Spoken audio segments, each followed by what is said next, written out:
Hey, yes, I am stopping microdosing, but don't worry, I'm going to explain everything to you. I'm Dr. Dave.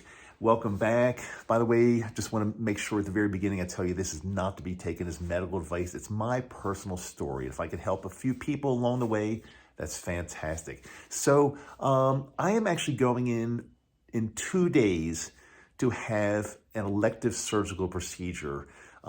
Wish me luck, send me good vibrations. It's an umbilical hernia repair. It's not an emergency at all. It's something I've had actually for decades, and I'm finally getting around to having this thing repaired because I don't want to get to the point sometime in my life where I'm really active, I'm doing crunches, or I'm lifting something and the thing just goes bad. So I want to have it taken care of before I have a problem with it. It's outpatient surgery, shouldn't be too bad.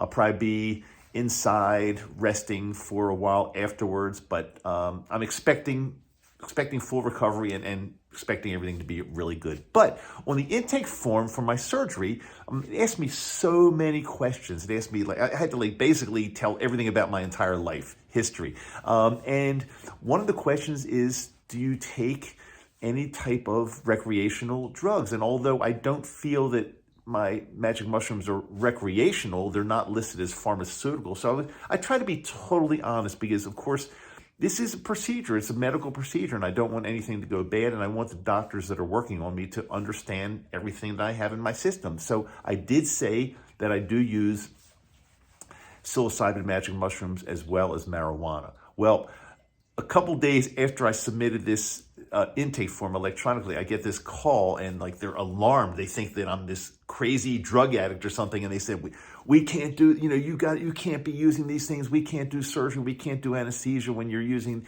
So I explained, okay, look, it's microdosing. It's not a big deal. I've done a tremendous amount of research on this. I am a doctor, and it's not going to affect anything you do. But I did agree, and this makes a lot of sense. I did agree that for the days coming up towards the surgery, I wouldn't use anything. I wouldn't use either magic mushrooms or cannabis in any way. And I'm sticking to that because, again, I want to be safe. I don't want to. This is my life, and I don't want to take any kind of chances with my life. But they did get kind of alarmed. Who knows what they thought? I probably thought I was a big hippie drug addict, weird psychedelic. But I digress a little bit. So I am stopping. I still feel totally fine. And